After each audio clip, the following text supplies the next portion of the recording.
I was never supposed to speak at that meeting. I was the silent one, the guy who took notes, fixed servers, and made sure the air conditioning in the data center never dipped below 18 degrees.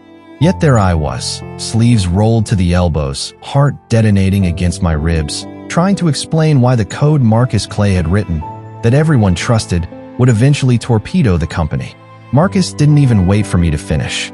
His chair squeaked as he leaned back, smirked at the executives, and said the 6 words that branded themselves onto my skull. Daniel, maybe stay in your lane. The laughter that followed was polite, but it felt like a slap delivered by 40 hands at once. My vision tunneled, the numbers on my slides blurred.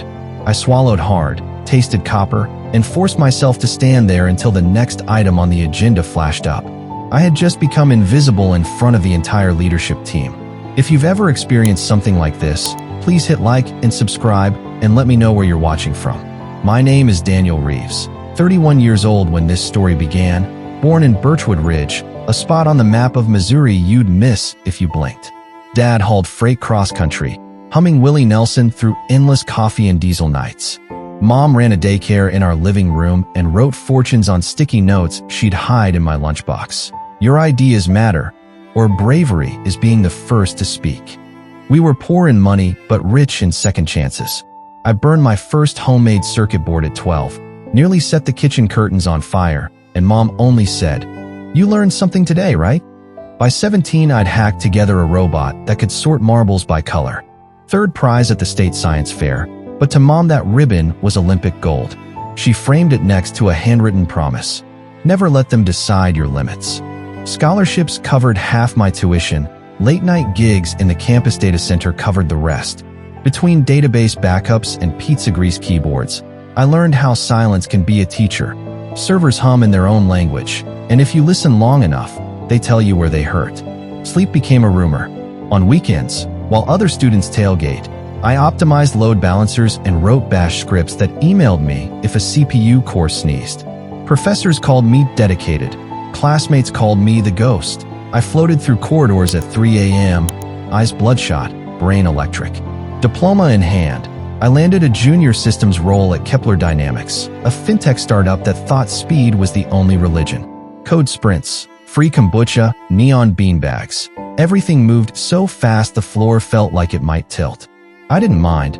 I'd never ridden a bullet train before. Marcus Clay was already a legend there, flashy, practiced, disruptive. His architecture processed micropayments so quickly investors drooled. He was 31, same as me, but he carried himself like he'd invented gravity. And maybe he had, because everyone orbited him. For 3 years I kept my head down, patched servers, collected compliments like spare parts, quiet but rock solid. The guy who just handles it. I didn't crave the spotlight. I only craved a system that didn't crack under pressure. One dull Tuesday at 2 a.m., monitoring dashboard stuttered. A payment wave from Southeast Asia hit our cluster, and transaction latency spiked. The culprit, a recursive loop buried deep in Marcus's legacy code. Elegant, yes, but catastrophic under certain loads. Fixing it meant rewriting the very engine Marcus was famous for. I built a sandbox, refactored the loop, shaved milliseconds until the graphs gleamed green. Then I drafted a proposal, 30 slides, risk analysis, phased rollout, everything bulletproof. The next Thursday I presented it. That's when Marcus fired the line heard round my heart. Daniel, maybe stay in your lane. His laughter was soft, but the room echoed with it. My shoulders locked. I nodded, closed my laptop, sat down, and tasted failure. Don't forget to like and subscribe if you've ever felt underestimated. Humiliation is a furnace if you stand close enough. I started living at the office. Dusk till dawn sessions lit by monitor glow, cleaning crews stepping around me. I wove new routing logic, tested it against worst-case storms, documented every byte saved, every millisecond clawed back. At 3 a.m. you hear strange things, the tick of a cooling fan, the whine of fluorescent tubes, the voice of your 8th grade coach saying you'll never make varsity. I answered each ghost with another line of code. If this part hit you hard, leave a comment and tell me what you would have done. Quarter end. A partner launched an unannounced 70% flash sale, and our primary cluster gasped. Marcus's framework buckled, dashboards bled red. Slack lit up, outage. Protocols dictated a fix be approved by the senior architect, Marcus himself. But every second lost meant fines. My phone buzzed with frantic pings from support. "Daniel, can we fail over?" I patched in my sandbox build, fingers trembling. For 15 unbearable seconds, throughput went flat. Silence before a verdict. Then the metrics exploded upward in green. Latency down 47%, queues cleared, servers sighed in relief. Marcus appeared on Zoom, jaw tight. "Who authorized that code push?" I unmuted. "I did. Logs are available." The CTO, Miriam Zhao, peered over her glasses. "Daniel, send me everything." Monday, 9:13 a.m. Subject line critical ops discussion from CEO Olivia Hart.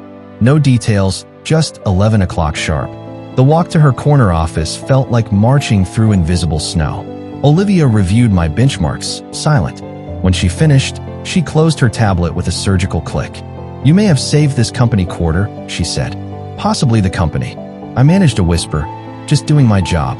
"From now on," Olivia replied, "consider your lane expanded. You'll lead a task force, full autonomy, to rebuild the entire pipeline. If this story moved you, hit that like button and share it with someone who needs to hear it." The story now unfolds into months of clandestine hallway whispers, team building with overlooked geniuses, tactical showdowns with Marcus, and a finale where the boardroom itself becomes an arena for poetic justice. In the next installment, you'll meet Priya, Luis, and Anya, the quiet rebels who help reshape an empire. Plus the night Marcus corners me with a threat that nearly derails everything. We'll dive into sleepless sprints, betrayals inside Slack threads, and the moment a single line of code erases millions in potential losses. The company directory was a maze of glossy headshots and generic titles: Senior Data Engineer, Cloud Ops Specialist, rows of smiling faces lit by corporate ring lights.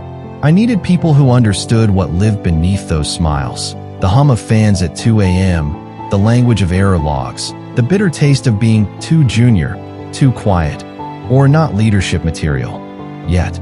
So I watched. I listened in the break room, lingered at the printer, studied code review comments that shone with brilliance only to be buried by louder voices. One by one, the names surfaced. Priya Menon, 29, database whisperer with a coffee mug that read select asterisk from patients. She'd refactored an entire warehouse schema over a holiday weekend, credited to someone else when the VP presented it. Luis Dominguez, 33, automation savant who wrote Python like jazz riffs.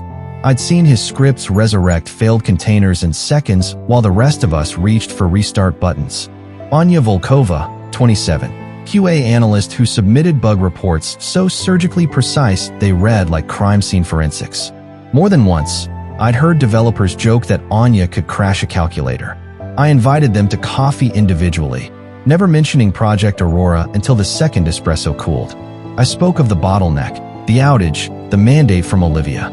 Their eyes sparked, not at the promise of glory, but at the possibility of finally building something right, without politics throttling every deploy.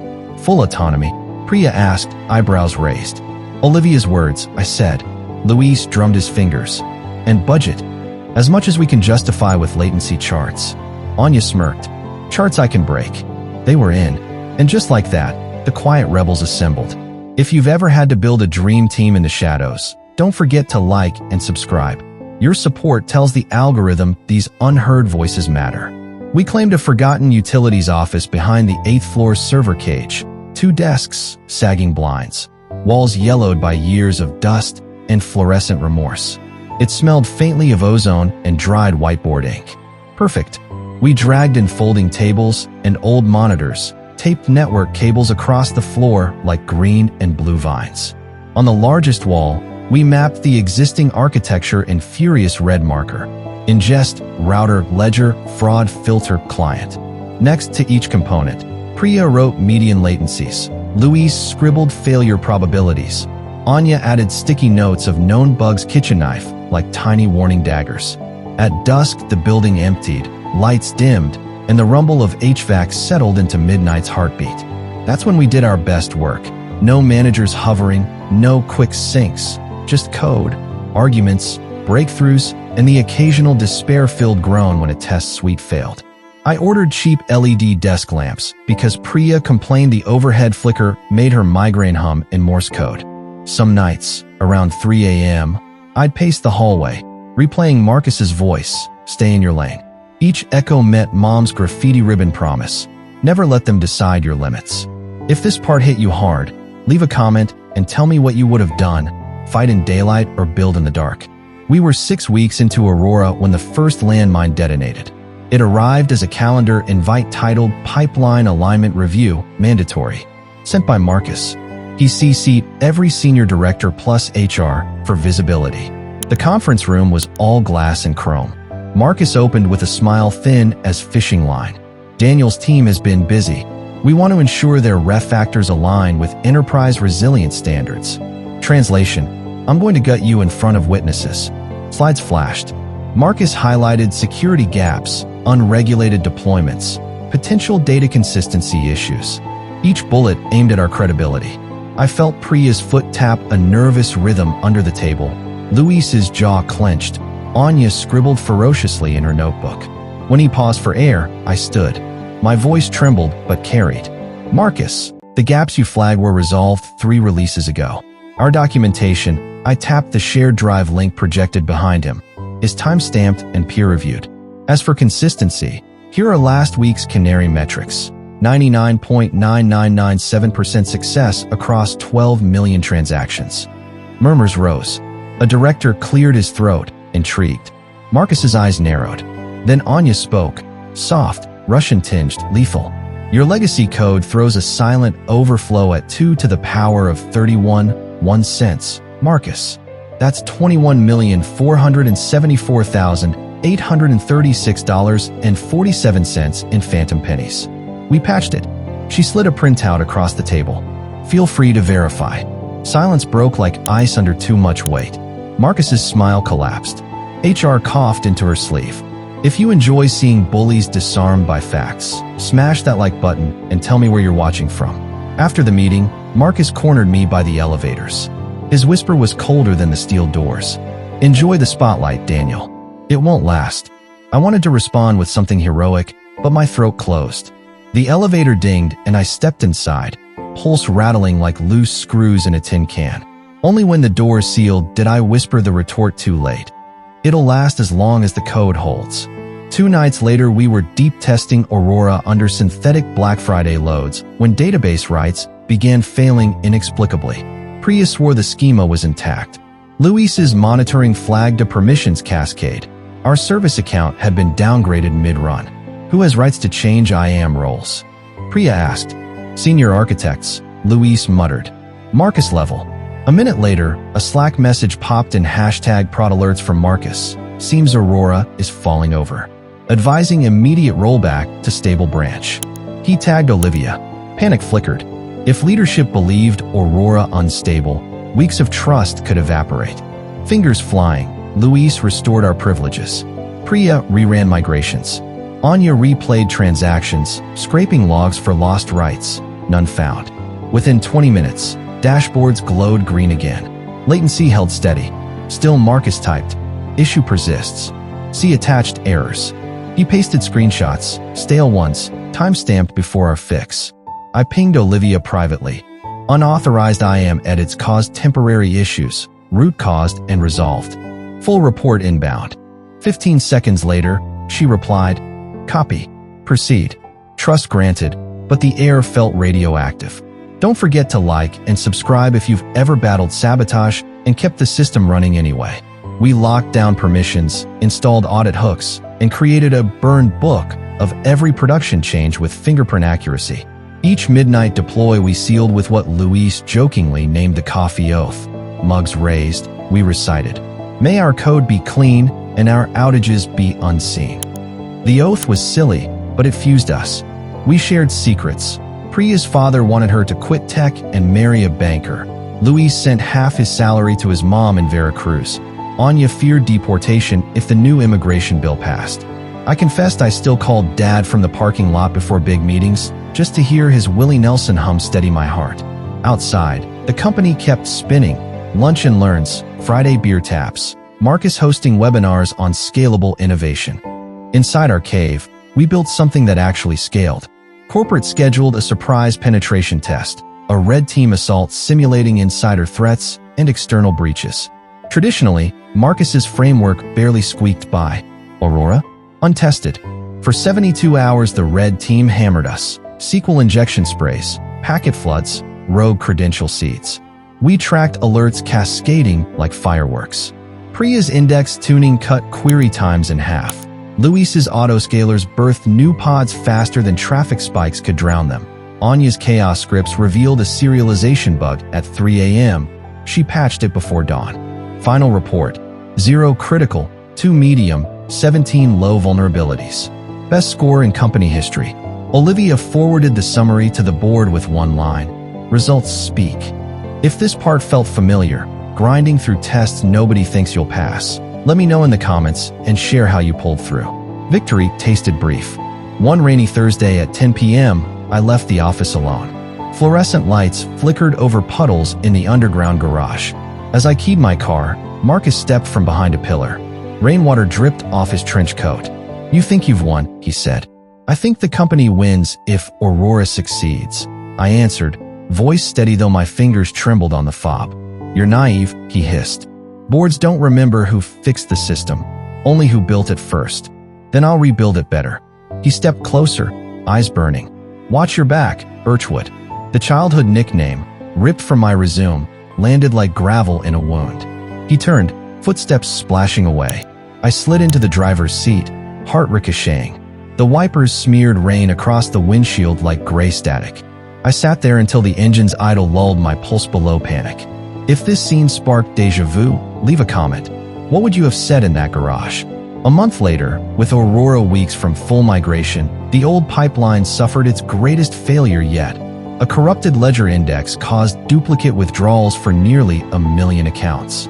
Support lines melted, social media erupted. Marcus's team scrambled, but rolling back threatened even more damage. At 4:17 a.m., Miriam called me directly. "Can Aurora assume 100% traffic by dawn?"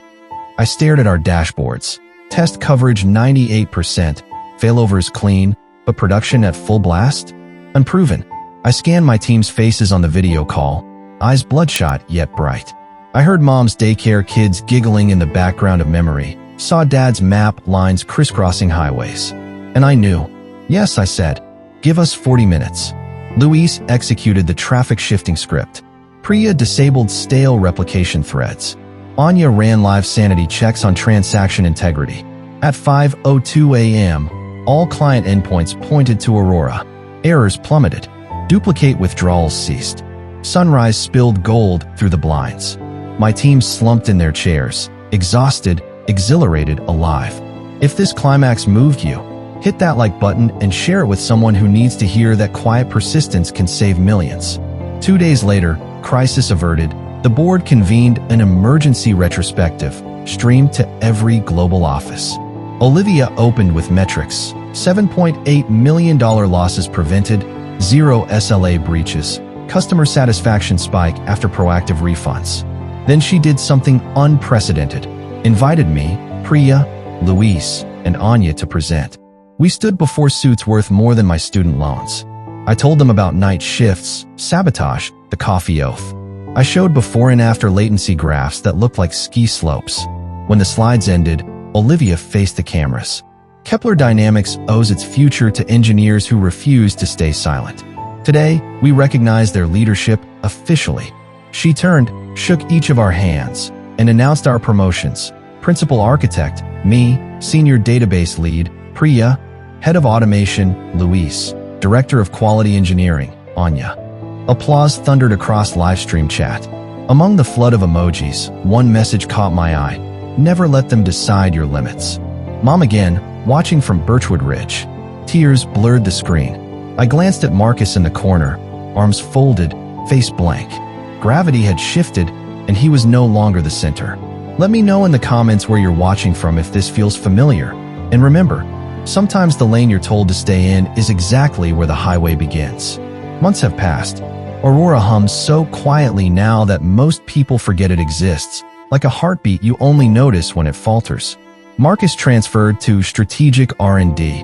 a title that means exile with dignity. We pass in hallways. He nods. The war ended with a surrender no one announced. At home, the framed science fair ribbon hangs above my desk. I added a second note beneath Mom's original, Olivia's words, scrawled on meeting stationery. Consider your lane expanded. Some nights, long after the city lights wink out, I drive empty highways with Willie Nelson on the stereo, thinking about lanes and limits, about how saving the company was really a test of saving my own voice. To everyone who's ever been told to stay in their lane, pave your own road, mark it with neon sticky notes, raise a mug, take the coffee oath, and keep coding through the sabotage. The world may not see your 3 a.m. victories, but when dawn comes, they'll feel the system humming because you refuse to quit. If this story hit home, don't forget to like and subscribe, and share it with someone who's still fighting in the dark. They need to know dawn is coming. Promotion feels like oxygen at first, clean, rarefied, almost sweet. But stay too long at altitude, and you remember, thin air can starve a brain. My first morning as principal architect began with an inbox tsunami, budget approvals, vendor contracts, a polite but urgent request from HR to define success metrics for cross-department synergies. I stared at the screen, pulse drumming a new rhythm called imposter syndrome. Priya knocked on my open door. Yes, I finally had a door. Stand up in 5, boss. The word boss didn't fit yet, like boots 2 sizes too big. I laced them anyway.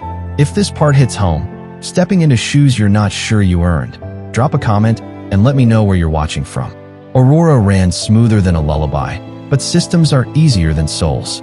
Kepler still carried bruises, quiet engineers scared to speak, managers hoarding credit like dragon gold. I wanted Aurora's spirit to infect the whole company. We drafted a plan. Open architecture reviews. Every Thursday, anyone could pitch improvements. Intern to VP, no slides required, just data. Tech debt bingo. Priya's idea, stamp a card each time you deleted 100 lines of legacy code without breaking prod. 10 stamps earned a day off, or, if you preferred, a Lego Millennium Falcon for your desk. Bug birthday parties. On the anniversary of a bug that once caused an outage, we held a 5-minute memorial, ate cupcakes, and shared what we'd learned. Anya called it post-mortem therapy.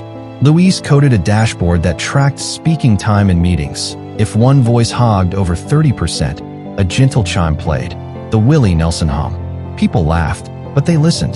The decibel hierarchy began to flatten. Don't forget to like and subscribe if you've ever tried reshaping a workplace from the inside out. Your support shows these stories matter. I hadn't seen Marcus for weeks until a Friday elevator ride. He stepped in, carrying a cardboard prototype labeled Quantum Pay in bold marker. His new R&D badge gleamed. Skunkworks project, he said, catching my glance.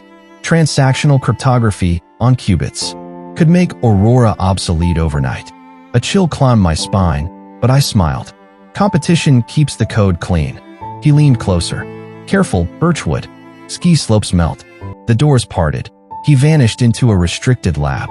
That night, I couldn't sleep. I paced my apartment, replaying his smirk, wondering if we were gearing up for round 2, or if paranoia was a new salary perk. If you've ever felt a rival's shadow lengthen just when sunlight finally hit you, leave a comment. How did you handle it? 2 months later, during a routine log scrub, Anya spotted irregular heartbeat patterns, tiny, well-timed queries against Aurora's internal API, each requesting microfractions of cent-level data across thousands of accounts. Like a pickpocket brushing every tourist in a crowd. We triple-checked credentials, valid. Traffic origins, Kepler's own IP range. Audit trail pointed to a sandbox server inside Marcus's Skunkworks. The queries were masked under a benign service token labeled Quan_sim. I locked eyes with Anya across the war room table. Intentional. Feels surgical, she said. We pulled Priya and Louise from their desks and ran forensic packet captures till dawn. The verdict, no funds stolen yet, but the mapping phase of a potential exploit. My stomach twisted. Reporting Marcus could ignite civil war. Ignoring the signals could bankrupt customers. Dad's voice murmured, the right lane is sometimes the hardest road. At 7:06 a.m., I emailed Olivia, Miriam, and legal. Subject, internal recon pattern, immediate review required. Evidence attached. If this moment shook you, smash that like button. Transparency is courage currency. By noon, the executive floor resembled a courthouse drama. Olivia, flanked by legal, sat at the head of a frosted glass conference table. Marcus entered, jaw tight, prototype laptop tucked under his arm like a shield. I presented packet logs, timing analysis, and Aurora's untouched balance sheets. Marcus never blinked. Quantum pay needs real-world latency data. The queries were synthetic. No PI accessed, no money moved. Olivia's gaze could sandwood. Why no disclosure? Pre-announcement secrecy. He shrugged. R&D standard. Legal whispered. Olivia tapped her pen. R&D or not. Internal exploits require clearance. Silence. The kind where you hear HVAC register every dust mote. Finally, Olivia exhaled. Marcus, your project is suspended pending security audit. Turn over all credentials. For the first time, he looked cornered. But rage burned hotter than fear. His eyes flicked to me. Congratulations, Birchwood. You win, again. He slapped his laptop shut and left without another word. If this standoff made your pulse spike, tell me what you would have done, and share this story with someone navigating corporate minefields. Word spread like caffeine on an empty stomach. Some engineers hailed Aurora as fortress. Others whispered that Daniel had killed quantum innovation. Slack channels brimmed with arguments. Productivity dipped. I felt the company's tectonic plates shudder. We needed unity. I scheduled an all-hands AMA. Ask me anything, live-streamed globally. The chat scroll was brutal at first. Why sabotage R&D? Is Aurora future-proof? When will pay raises reflect the new workload? I answered every question, even the snark. I admitted fears, explained audit policies, credited Marcus's early architecture, and promised transparency moving forward. Priya demoed live cost savings. Luis open-sourced our load testing suite. Anya walked through Red Team findings like a thriller novelist. By the end, chat hearts outnumbered daggers. The Willie Nelson hum never chimed once. Don't forget to like if openness changed your workplace too, and subscribe for the next turn in this saga. 2 weeks later, the rumor hit. Hyperion Bank, a titan with pockets deeper than tectonic plates, was preparing an all-cash acquisition offer for Kepler. Their CEO publicly praised Aurora's resilience and hinted at synergistic consolidation. Investors cheered. Engineers panicked. Hyperion's history with acquired tech was scorched earth. Migrate IP, lay off staff, leave husks behind. Aurora could become proprietary black box, or, worse, mothballed. Olivia summoned department heads. We need leverage, she said. Proof Kepler's standalone future is stronger than any buyout. Eyes turned to me. Aurora's metrics were stellar, but numbers alone don't sway markets. We needed narrative, an undeniable demonstration of innovation culture Hyperion couldn't replicate. If corporate takeovers ever threaten your hard-won work, drop a comment. How did you fight back? That night, I drove until city lights thinned into fields. Birchwood Ridge still had 2 stoplights and Willie Nelson on every truck stop jukebox. Mom brewed midnight coffee. Dad wheeled an oxygen tank, lungs battered from decades of diesel nights. He smiled, rasped, "Heard you're wrangling sharks, son." We talked until sunrise, about fear, legacy, and the difference between selling and surrendering. Dad said, companies don't live in the cloud, they live in people. Protect your people, the rest follows. I drove back, glowing with Prairie Dawn and a reckless idea. Project Birchwood, a public, open-source mini version of Aurora's core, designed for small nonprofits processing donations. Give away the heart of our innovation, prove Kepler's values, and rally public sentiment. Risky? Sure. But showing we stood for more than revenue might torpedo Hyperion's narrative. Priya, Luis, and Anya jumped aboard without hesitation. Olivia listened, jaw set, then nodded. Launch it before Hyperion's board vote. If this gambit feels gutsy, hit that like button and share with someone who believes tech should serve more than shareholders. 3 weeks. That's all we had. Aurora's monolith of 2.4 million lines needed distilling into a lean, auditable, Dockerized gem. We posted a countdown clock on the wall, each beep a heartbeat. Days blurred, stand-ups, code reviews, doc sprints, pizza boxes stacking to the ceiling. Priya refactored schema templates for one-click deployment. Luis wrote autoscalers tuned for shoestring budgets. Anya crafted test harnesses that screamed if throughput dipped below 95%. I handled comms, blog drafts, API tutorials, midnight emails to influential open-source maintainers promising early access. The community responded, pull requests at 4 a.m., Slack DMs from Argentina to Zambia. Don't forget to subscribe if you've ever lived inside a countdown clock, fueled by purpose and bad cafeteria coffee. 9 a.m. Friday. Hyperion's board convened at noon. We hit publish on birchwood-core.org. Twitter, or X, whatever they called it that quarter, lit up like solar flares. Kepler open sources donation pipeline, 0 fees. Finally, fintech doing good. Hyperion can't buy this. Downloads spiked past 10K in hours. Nonprofits tweeted gratitude. A children's hospital CTO livestreamed deployment during lunch break and processed $57,000 in donations by dessert. Hyperion postponed its vote, citing new strategic considerations. Kepler's stock wobbled, then soared. Analysts calling the move bold, values-driven, impossible to price. If this crescendo moved you, smash that like button and share this story with someone who thinks generosity isn't a business strategy. That evening, as champagne popped on the executive floor, a single email arrived in my inbox. From Marcus. Subject, well played. Body, I underestimated you. Quantum Pay is shelved, but the idea was sound. If you ever want to build it together, without suits, without lanes, call me. M. I stared at the screen. The rivalry that had defined years had distilled into 6 sentences and an olive branch. Maybe people, like code, refactor over time. I typed a reply, paused, deleted it. Some stories need a sequel, others end in ellipsis. I left his message unread, a Schrodinger's truce. Leave a comment. Would you reply? Weeks later, Hyperion formally withdrew its offer. Kepler's board approved employee stock grants tied to open source contributions. Aurora 3.0 went live with integrated Birchwood modules. And every Thursday, the Willie Nelson hum still counted airtime equality, now a running joke that kept meetings honest. Dad watched the live stream of our quarterly all-hands from his recliner, oxygen hose draped across a keep-on-truck and blanket. When Olivia cited Project Birchwood as the moment Kepler grew a soul, he tapped the laptop screen and croaked, "That's my boy." Mom sent me a photo. She'd redecorated the wall. The science fair ribbon, Olivia's lane-expanded note, and now a printed headline. Engineers give millions in fees back to charities, redefine fintech. She added her own sticky note beneath. Roads lead to horizons. Keep driving. So I do. Because lanes aren't limits. They're launch strips if you floor the accelerator. And somewhere between a quiet line of code and the roar of a boardroom ovation, you find the engine called purpose. And it never stalls as long as you keep it fed with courage. If this chapter inspired you, don't forget to like, subscribe, and share with someone standing at their own fork in the road. Dawn awaits.